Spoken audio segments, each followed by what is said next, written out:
We are back. It's 5:15 Eastern Time, 2:15 Pacific Time. And Vivian's here with me, Father Fessio at Ignatius Press, Joseph Pearce there in, I believe, South Carolina again. So, Joseph, tell us what we're doing today. Well, basically, we're embarking upon our discussion of my newest book, Literature What Every Catholic Should Know. But we're not going to actually start engaging the text because we want to give our book club members enough time to purchase the book. So next Monday, we'll actually begin our discussion of the book itself. Today, I know all three of us love literature. And I thought perhaps we could just talk about the importance of literature for Catholics and keep it a generic, general conversation to, if you like, set the scene or raise the curtain on the discussion to follow. All right, how do people buy a book if they want to buy the book? Well, that's a good question. I don't know if they go to the Shopify site, Ignatius.com, or the Augustine Institute. Maybe you can. There's the book. And one way you can buy it for sure is to go to Ignatius.com and look up what every Catholic should know about literature. Look up Joseph Pearce, look up the word literature, and you'll find it. There may be other ways, but that way is for sure.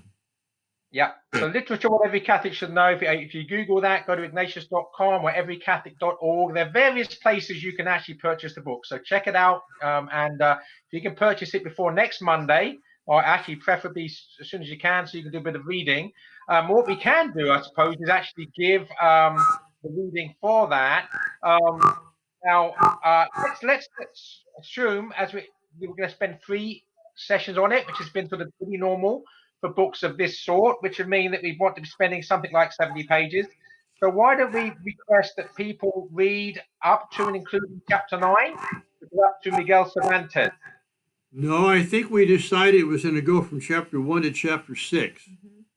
We did decide that because actually we're going to spend four weeks on the book. But if we're going to have a general discussion, it'll be 5 weeks. I'm happy with that. No, let's do that. I think it divides itself better that way. All right. So that basically, so what we're talking about then, to read up to chapter 6 inclusive, so up to page 52, and that takes us basically through the introductory chapter, and then the periods of the pre-Christian Greeks and Romans, and then medieval literature. That's the time period that we'll be discussing in next Monday's discussion. Right, and then for the rest of the book will be 3 pretty much equal sections after that, and we'll let you know what those are. About 50 pages per week. Yes, yeah. Also, people should know how to get onto the forum where they can ask questions and make comments. And I forget how to do that. I set the thing up myself a few weeks back, a couple of months ago. But Joseph, how do they get onto the forum?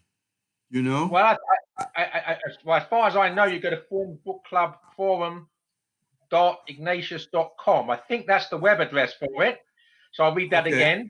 At least an assumption I've given the right information. Formed Book Club Forum.ignatius.com. That takes you to the forum, and you can post questions there, and we will do our best to answer. Very good. And you can make comments too, and you can respond to each other there. So we want to, Joseph, for a future sessions, we'll make it even clearer. Maybe even have a little video or something, a little directions to make it very clear on how people can actually join this and be more interactive with us. You know? Okay. Yeah, we're very happy to engage in conversation. So people post comments to the Formed Book Club forum. We will get notice of those comments and those questions, and we'll be very happy. Either Father Fessio or I or Vivian or one of us, or more than one of us, will respond. Yes. And then in the book on literature, which we're not going to start in terms of the content until next week, at the very beginning, you have a chapter called Why Should Every Catholic Know About Literature? And so we can actually discuss that now because you don't need to have to read the book to know the answer to that question. Exactly. And if we want to revisit what I say specifically in the chapter next week, obviously we can, but we can just make this a general, non-specific conversation on that general topic. Yep. So, Vivian, to put you on the spot. Yeah, let's put Vivian on the spot. All right. Why is it important for Catholics to know good literature? Well, I would make an even more generic question and ask, why is it good for anyone to read good literature? Very good. So if you answer that question, then you'll know why Catholics should too. Okay, well, thanks for rhetorically returning serve to me. But now we just rephrase the question. Why should anybody and everybody know good literature, Vivian? And then let's answer it in two phases. Basically, why should every human being uh, read good literature? And then within that class of human beings, why should Catholics know a certain part of literature, and whether that's just Catholic or beyond Catholic? Go ahead, Right. Vivian. Well, why should people know about literature? Well, literature is one of the oldest art forms known to mankind, storytelling. Between storytelling and singing, people have been doing that since they've had the power of speech.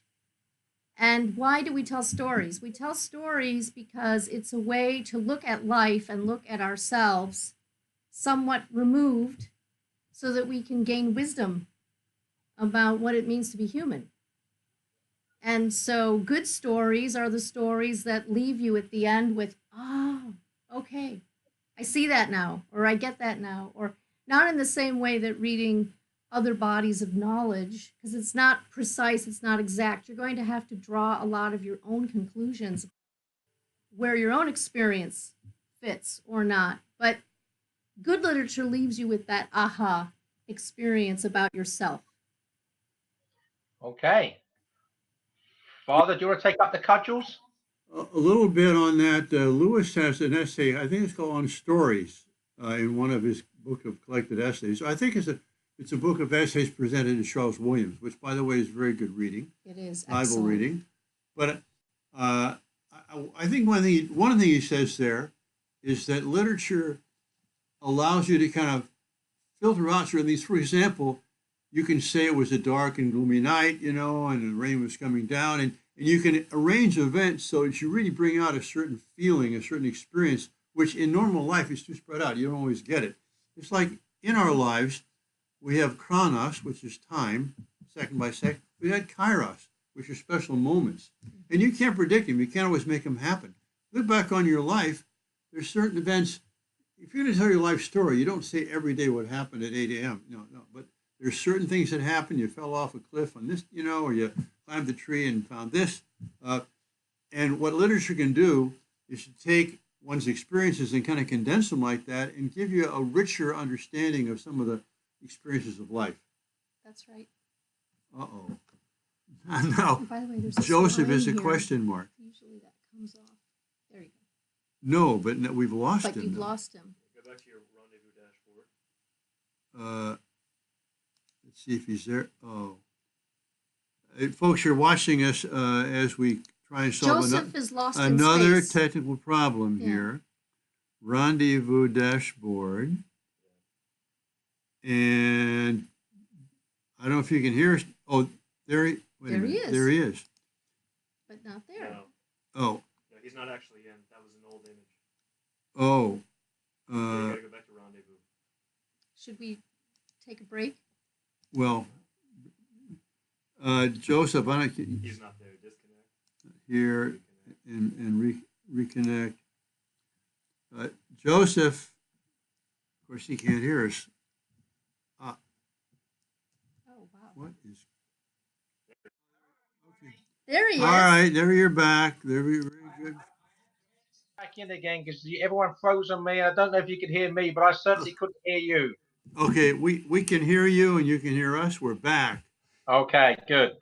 So I didn't hear how I heard the discussion of Chronos and Kairos, but not much beyond that. But I just said that literature can kind of gather those Kairos moments and make it a much richer experience. okay, yeah. One thing I say when people ask me, there's a certain type of person we might call non-fiction people who sort of question the point of actually reading literature because it's not true. Okay, and there are various ways, of course, we can respond to that. Indeed, both of you have already done that implicitly. But one thing I say is that how does God teach us about Himself? he doesn't actually stand up like a philosopher and talk about omniscience, omnipresence, and omnipotence. He actually gives us a whole history, which at some point he actually enters the history himself. So and then he shows us through his life story, and it's quite right. We should.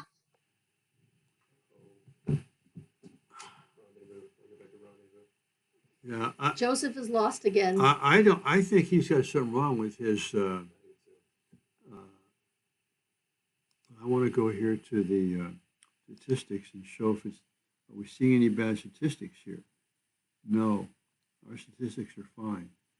Do you want to make an announcement? I guess I bet. Okay, folks, you see that question mark on the screen? That's Joseph Pearce. And we're going to bring him back. While I bring him back, if you want to say some more things, Vivian, you may, or I may even try myself. About literature? Yeah.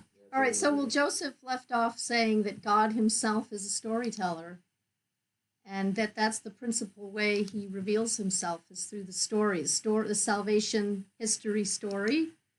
And then Jesus himself told stories. And there's Joseph. Yes, did you hear how I took up on your theme of storytelling on the part of God? I just heard that about Jesus telling stories. That was exactly what I was saying when no one could hear me. So, Vivian, you can not only read my mind. It's great I minds. can read your mind, yeah. Thinking alike here. By the way, I think there must be something wrong with your internet connection. Did you get that thing upgraded? AT&T can't do it because we're down a dirt track, but we are looking into actually changing our. Well, that is the problem. We got to get that thing fixed, because your presentation, the over the airways depends upon the technology there in South Carolina. So we got to get that fixed. I want to say something about memory. Memory is extremely important in our lives. If we actually forgot everything from yesterday, we wouldn't know who we were, who our parents were, how old we were. We could guess. We wouldn't know. We wouldn't have any of the knowledge we have. We couldn't walk. We couldn't sing. We couldn't. I mean, everything we learned, we forgot that we would actually lose our identity. Well, part of our identity is not just our past, but the past of our family and the past of our friends, and especially the past of our history, of our culture. And you lose that. If you lose knowledge of Homer and of Virgil and of Dante and of Shakespeare and of the greats, you've lost part of yourself because you're more than just your own little monad. You're part of a conversations taking place. Well, that's what Chesterton says in Orthodoxy, if I can get this right. He says that tradition is the proxy of the dead and the enfranchisement of the unborn. In other words, that basically the tradition of Western culture is something which allows us to be in communion with our elders, with those who came before us, but also something we are duty bound to pass on to new generations yet to come. It's a continuum of, as you say, collective civilized memory. These are great riches that have been bestowed upon us by Western culture, by Christendom. And it's really absolutely essential and crucial that we learn that ourselves and then pass it on to future generations. We're part of a continuum.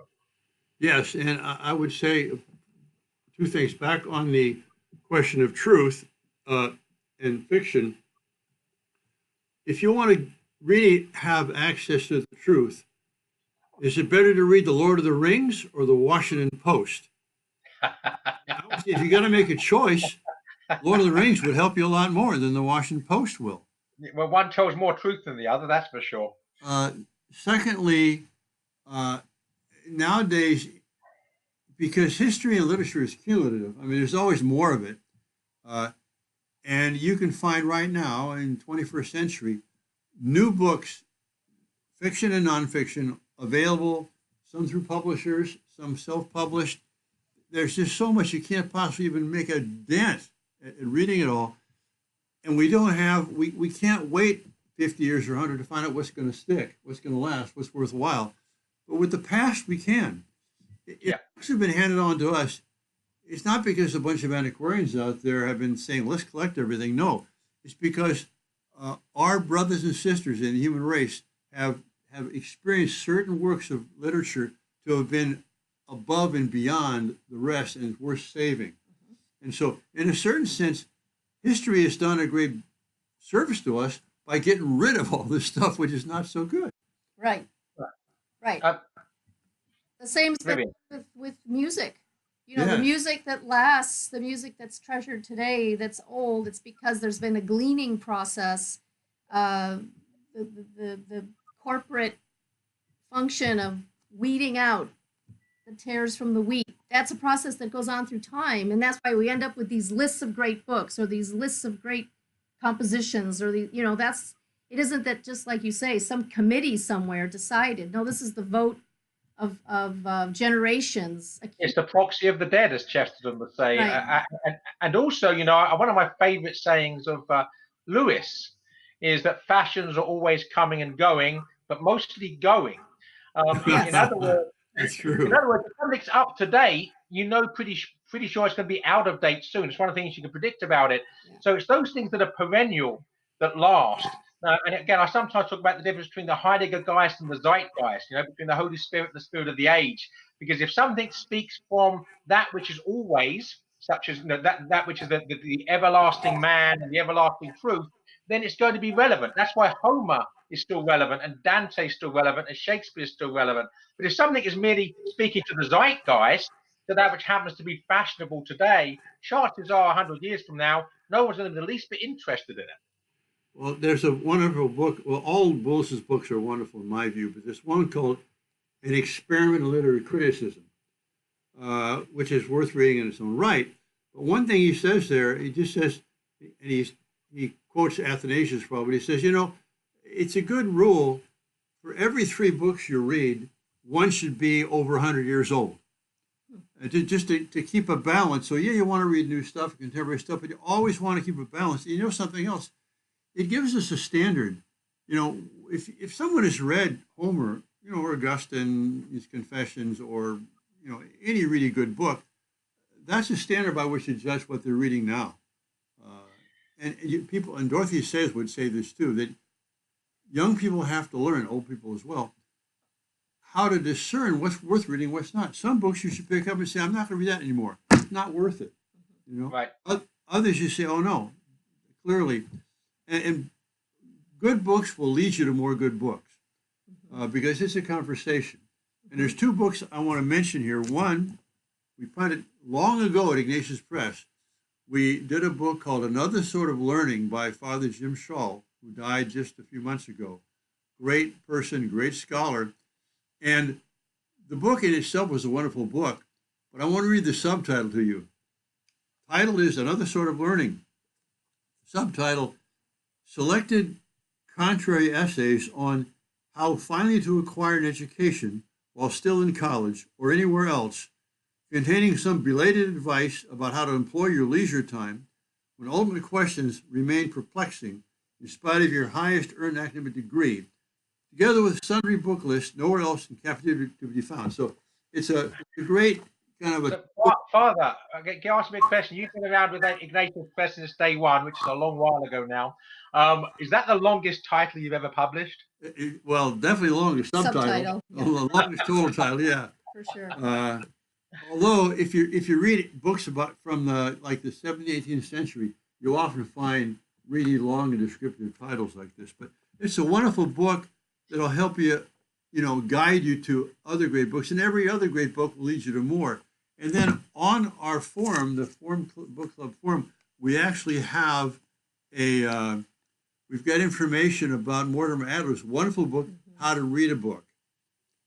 And there's one other book I want to mention that your daughter Mary sent me a month or so ago, Really? called Reader Come Home. Reader Come Home. And it's by a neuroscientist who's done research on young people who are exposed to digital forms of literature and print, And they have found, these studies have found out that if it's over much digital, tablets and things like that, smartphones for young kids, their neurons get connected in a different way. The synapses are different, and it makes it much harder for them later on to do deep reading, analytically, follow things from beginning to end. And so she says she's not against digital books or digital information, but for the early years, she forbids it for her kids, and after that, she wants a mixture because digital reading forms your mind in a way that makes it less capable of extended, deep analytical thought. Did you read the book too, Vivian? No, I haven't read it yet, but Okay. it's on my to-do list. Okay. I would like to make a comment about this zeitgeist versus the universals, because you do learn about other periods in history when you read literature. You do read about what their zeitgeist was, what their culture was, what they valued, what they found contemptible, what and why. And while there might be differences in every age, different emphases and so on, still what you end up gleaning is also these universals. What's true no matter what age you're in, right? And so it's not as though great literature isn't also shaped by its time, because it is. Homer was shaped by his time and Dante by his, but the truly great works also touch upon these things that are always true in every age. All right, so I think Joseph is Oh dear, he's perplexed. he's lost again. We have as a question marks. I think we are simply going to end this session. It was long enough now. We covered it. We did, and so for next week we'll be back discussing this book specifically itself on literature, whatever a Catholic needs to know or should know, and we'll hope to have Joseph back with us. But if Joseph keeps popping in and out, then Vivian and I are going to carry on with a big question mark over there to remind you that there's another person here. And to remind you that we're all seekers after all. Yeah. Well, all right. So God bless.